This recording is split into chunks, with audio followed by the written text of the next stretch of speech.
everyone. This is I Love That. And we're a podcast that we do for our son, Jack. And he's 21, only child. And we thought, since he's 21 now, we should get busy giving our, doing these. Our story. Yeah, our stories. So where's the lid? So we decided that we would record these instead of just telling him. It's from tales.com, and it is called a life story interview kit. And there's 150 questions, and we're trying to get through all of them. If we do it, I don't know. You'll have to wait and see. So I can't remember what question we're on, but we're pretty far in. Yeah, we are. I mean, I'm going to say we probably have 20 or so episodes. I would say so. Okay. So yeah, we're still in early childhood now, but yeah, I was wondering, and I wonder if there's going to be teen questions about what did you do for fun when you were a teen. I wonder if we should just keep these as childhood cards. Because it is early life. Right. What's the next one? Midlife. So, high school. Oh, after high school. Okay.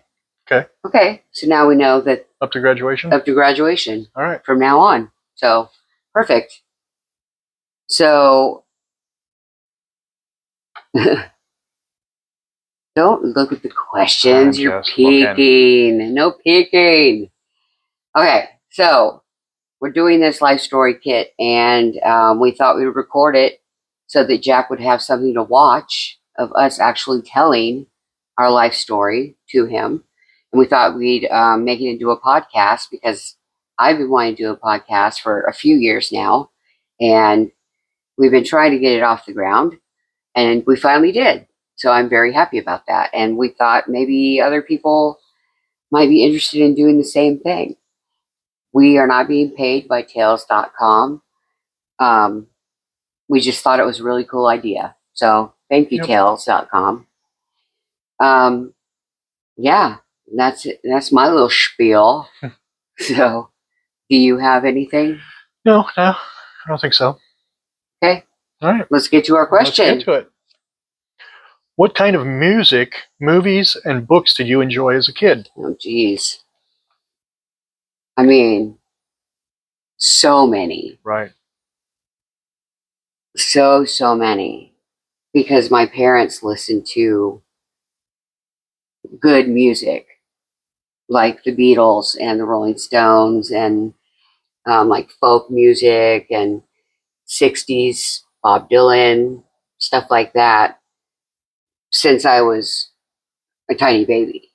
So I remember being I remember loving Abbey Road when I was like 4 years old, because I had heard it so many times. I love Maxwell Silverhammer. Mm-hmm. Because that's seems like a funny kid song, even though it's not. Yeah. But my mom and dad let me listen to everything.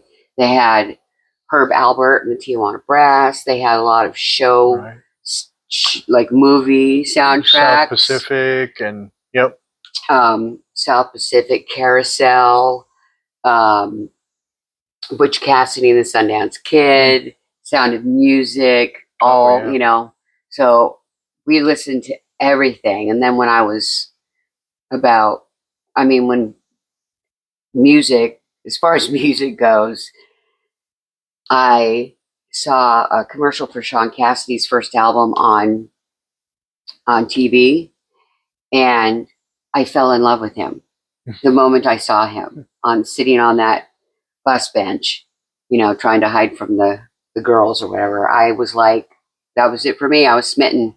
So I went out and bought his first album, and then that's all I listened to probably for a couple years. But I did, my mom and dad still played music, and I remember still, even in my Sean Cassidy phase. I remember listening to Foreigner. I had Foreigner records and stuff like that. But I liked disco too, you know, because I was young. We were 10 and like 8 in 77. Yeah. So, you know, we were little kids, so disco songs were cool. You know, they had a great beat and Funky Town by Lip Sync. right? I remember that was huge. Oh my gosh. Oh my, I'm Donna Summer and Gloria Gaynor. I mean, so the Commodores. Oh my gosh, the Commodores. And now, I mean, you know, going through life, we just listen to everything. Yeah. Which is great. And I feel like you do too. I mean, you're more eclectic in music than I am. And that wasn't the case. No. For a long time. No, it wasn't. When I first met you, you did not have very many diverse bands that you liked. You liked Southern rock. Everybody listened to Skynyrd and Van Halen. Right?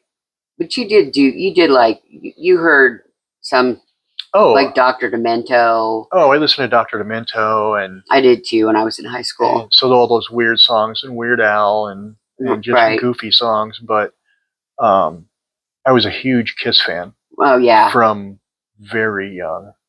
In fact, I remember when the Double Platinum album came out, I was already a huge fan. And when that came out, they redid the song Strutter. It was Strutter 78. So I know it was in 1978. Oh yeah. I was already into them. Oh wow. So, and that was what, I was 10. Did you say your first concert was Kiss when you were 10? Yeah. Right. So that was 70. Was I 10? I was in 5th grade. Oh. So. I don't know. What is that? 11, 12? But still, I was way into them. Yeah. I had all their stuff, posters. I was a huge Peter Criss fan and Ace Frehley. And then when they left, I think the band went downhill and I stopped listening to them. So there you go. I still listen to the early stuff. It's great. Sorry, Kiss. But yeah, my Sean Cassidy obsession was, you said you had posters? Yeah. Yeah. You couldn't see the wall. You couldn't see what the wall looked like. Right. Because I had so many Sean Cassidy posters and I had no other posters. No one else. It was pure Sean everywhere. I had one of those, you know, they have the life-size stand-up posters that you do. I had that. I mean, I just had everything possible I could find. Tiger Beat, Teen Beat. I would just pour over those and cut out every picture, every single. And if it was too small to put on the wall, it went into an envelope under my pillow.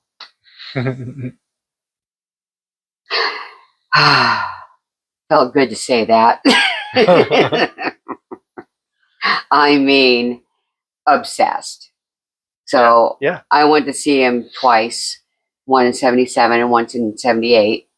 And, or was it 78, 79? I can't remember which one it was, but it was in those 3 years I went to see him twice. And yeah, wow. I just loved him. And then, you know, Hardy Boys, of course, because they're talking about movies, TV shows, was Hardy Boys. Yeah. And I hated Nancy Drew week. Oh, I had such a crush on her. Ugh. Every year, I mean, not every year, sorry. Every other week was Nancy Drew week. So I hated it. I'm like, I want Sean. But then in 79, possibly, he got married to someone who was a Playboy bunny. And he broke my heart. And he didn't marry me. And that's when it all fell apart for us, Sean. If you're listening, which I hope you are. Well, you know he is. I know he's listening. Yeah, we're friends. We're pals. Come on. But yeah, then I started getting really into the Beatles. I went into a Beatles vortex and just went absolutely crazy. There was like a resurgence of Beatles fans in the 80s. And I was part of it. And my two friends, Anna and Lisa, were part of it. And Wendy, she was part of it too. But yeah, when I was a early teenager, Beatles posters everywhere, just like Sean posters. They were everywhere on my ceiling. And my favorite Beatle is George, so I had extra pictures of George, cute pictures. Of course, Paul, because he's so cute, he doesn't take a bad picture. And I got posters, and I got street signs, and I got bed sheets, and I got pictures, and buttons, and magazines, and books galore. And then when I was 13, my mom and Ellen Baskin and myself, sort of, I think I was probably about 11 or 12, I guess. 12 maybe? Probably 12. We decided to make the very first Beatles calendar because, crazily, no one had made a Beatles wall calendar yet. So we decided to do that. And I think it was 1981 calendar, so however old I was then.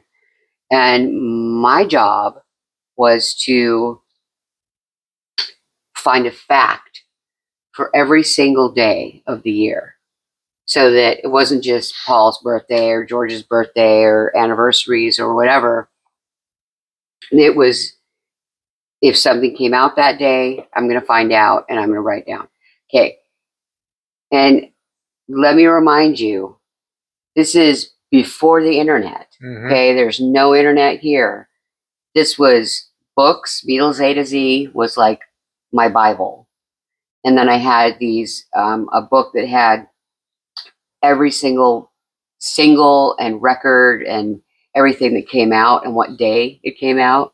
So if I got really caught, couldn't find anything, I could go through that book and make, something had to have come out on that day. Right. There was one day on the moon landing, when I found a little blurb somewhere that George and his father stood and watched the moon landing together up at the moon. They looked up the moon together. So that was my fact for that day. But yeah, man, I did that by myself. By the way, no one helped me. It'd take forever. It took forever. I think my thing that I would do was like 10 facts a day, because they still had to find. It was black and white because it was cheaper that way. Right. And they had to find pictures that were not copyrighted. Sure. That the copyright had run out or whatever. So we had to use free pictures, basically. So they had to get all of that dealt with, and all the money and printing. And I did my fax. And then we sold it at Beatle Fest that year. And totally, practically sold out, because it was so awesome. And I would tell everyone, I did those facts. I did those facts, everyone. Because I was super proud of 365 facts. Right. So it's a lot of work. It was a lot of work. And I hated homework. But I didn't mind this, because it was about the Beatles. It just gave me super knowledge about them. So, yeah. So that was my music. And books, I didn't really read books. I kind of hated reading because I had ADHD and undiagnosed. So it was hard for me to concentrate. But when I did read books as a younger kid, I used to love Richard Scarry books. Oh, yeah. Do you remember that? Yeah. Where you had to find the mouse in every picture and all that. When I saw as a kid, I pored over that because I loved just looking at the whole scene and what was going on. And and then after that, my mom started making me read in my room on my beanbag chair in my reading corner.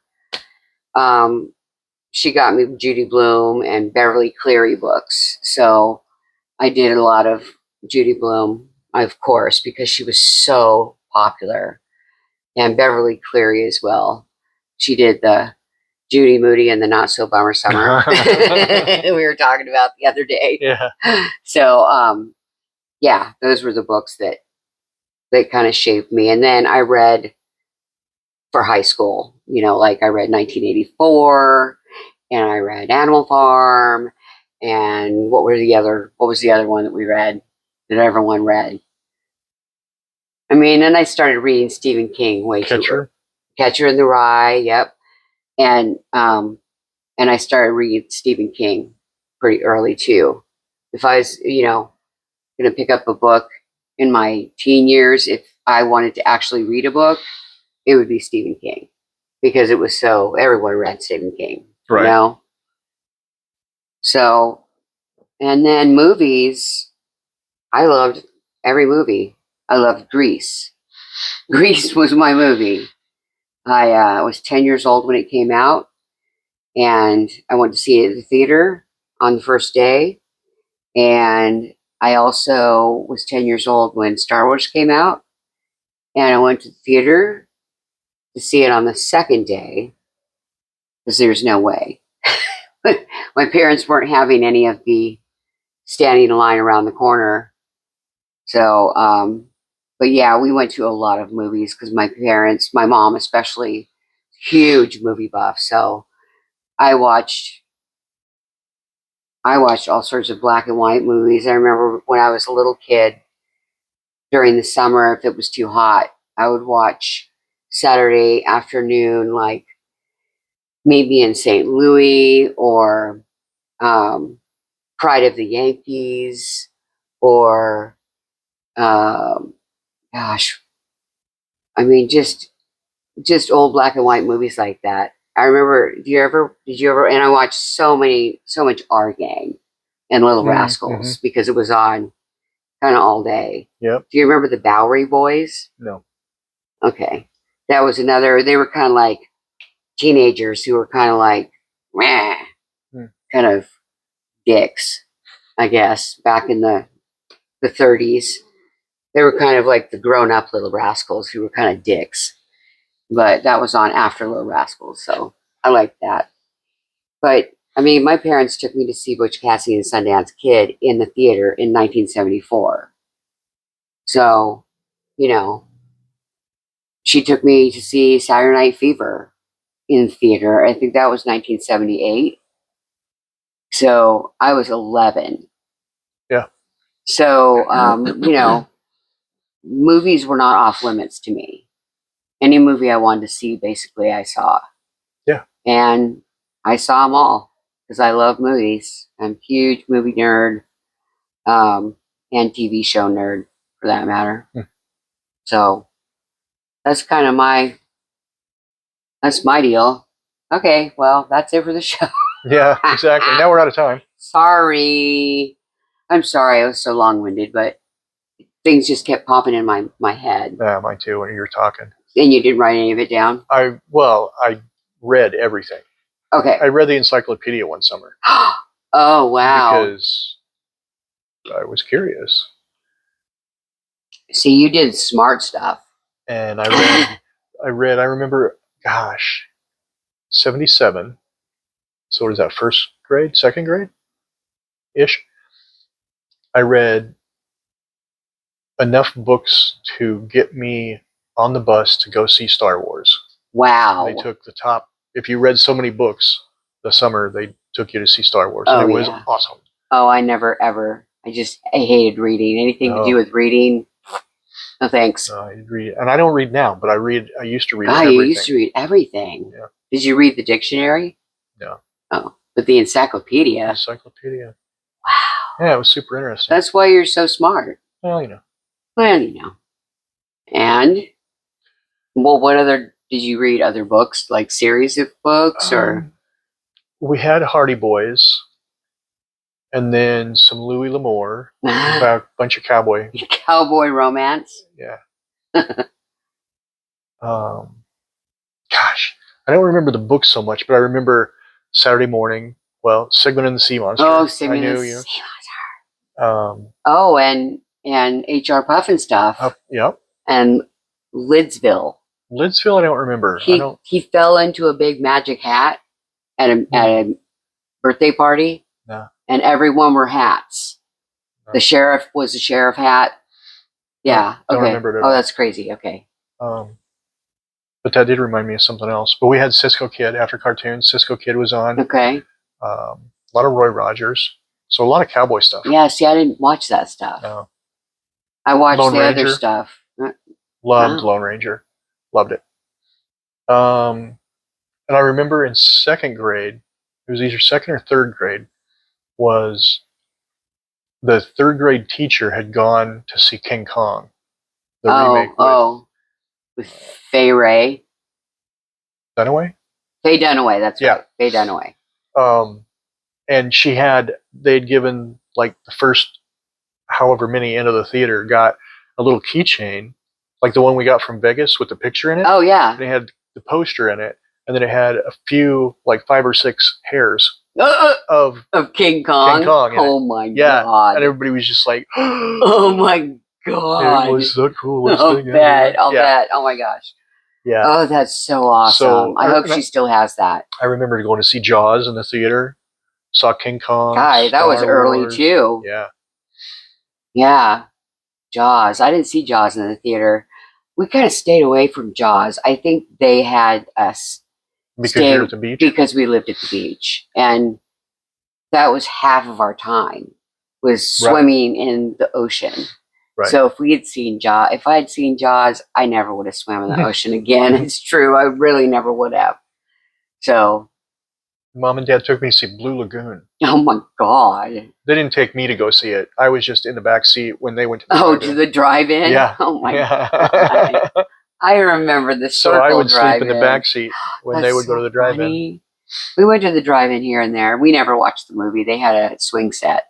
Oh, yeah, they had a playground. Yeah, like a little playground. Yep. So that the kids could go and do whatever and you could watch a movie in the car. We went. There used to be one at the circle, at the traffic circle in Long Beach. There was a drive-in right there, and it was really cool. But yeah, we played the playground and eat popcorn and stuff like that. This one was in Harlan. It's not there anymore. It's too bad. I know. All those drive-ins are gone, right? But when I was in high school, we went and saw, Sean Bell and I went and saw The Evil Dead at the drive-in. Oh, that's cool. So at night, outside, with trees all around you. Nice. Yeah. Nice. Yeah. Were you guys super scared? Yeah. He came back. He went to the bathroom or something and came back and scared the shit out of me. We had parked the truck backwards and we had lawn chairs. And we were sitting in the back. And, man, I just about came out of the back of the truck, man. I remember that. I don't remember what he did, but I remember he scared the shit out of me. That's funny. Gosh, music, Kiss, huge. I really like Journey. I liked the disco. Yeah. Nobody else did. Everybody made fun of it, but I loved it. Yeah, I know, so right? I secretly listened to it in my room. Yeah, that's funny. Casey and the Sunshine Band. I still listen to it. I know. I just heard you listening to it.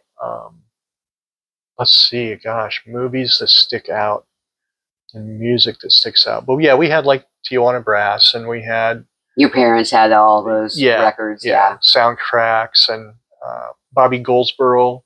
I Can See Clearly Now. Right. I do remember that. I love that song. For sure. A lot of Johnny Cash. Okay. My grandma loved Johnny Cash. Okay. So we listened to Johnny Cash a lot. I don't feel like we had... My mom listened to Neil Diamond. We had a lot. Oh, I bet. We had every Neil Diamond that there was. And if a new one came out, we'd get it. Because my mom loved Neil Diamond. So I listened to that a lot too. I remember, I think it was Fair Warning by Van Halen. It was the one that was dark green and it had like the black and white picture in the middle. I never listened to Van Halen. I think it was called Fair Warning. But I remember when Steve Robinson next door got it. Yeah. And we all listened to it. And that was when I first heard Van Halen. I was just blown away. Oh, yeah. I was like, holy crap, these guys, this is rocks. I never had, my brother listened to Queen a lot. Big Queen fan. So I was a Queen fan. he listened to Susie and the Banshees. Do you remember them? Mm-hmm. But yeah, so he was a huge, I think he went to see Queen a couple of times when I was young, super young. That's about all I can remember. That stands out. Yeah, they're really, I can remember. That you could really remember. Yeah. That's cool. Creature Feature. Oh, yeah. At midnight on Saturday night, Dr. Sanguinary he would show old spooky movies, like the old original Dracula, the old original Mummy, and stuff like that. And we would stay up all night watching that. Really? Yeah. So we didn't have that. We had Elvira when I was a little bit older. We had Elvira, and she was hilarious and stupid, and they played cheesy old horror films too. We never had her. I knew of her. Oh, really? Oh, wasn't that funny? I think she must have been a local person in California, in LA, but you knew of her? You knew who she was? Yeah. Oh, you were probably bummed you didn't have her. I know. I mean, come on.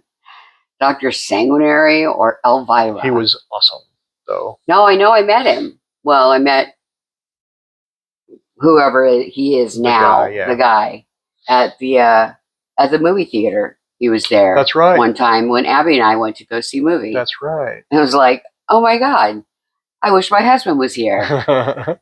He would die right now. That's funny. Jack got to meet him. We got a picture of him at the Alice Cooper concert. Oh, I was a huge Alice Cooper fan. Oh, that's right. Oh my gosh. You loved Alice Cooper. Yeah. You still love Alice Cooper. Still do. It's good. See, I didn't listen to, I mean, I knew Van Halen, of course, and I knew Alice Cooper, but that was not music I listened to. Sure. But, being around you, I did. And so now I'm a fan, Right. But back then, I was a little more picky. Sure. I would pay good money to go see Alice Cooper today, even. You have paid good money to go see Alice Cooper today. So. But, yeah, that's about all that I think it is. Okay. Well, I think we covered a lot. And the doggy over there is he's eyeballing me. Restless, starting to scratch at the kennel, which drives me crazy. So, I mean, I guess that is, we'll wrap it up and let you go. And thanks for watching.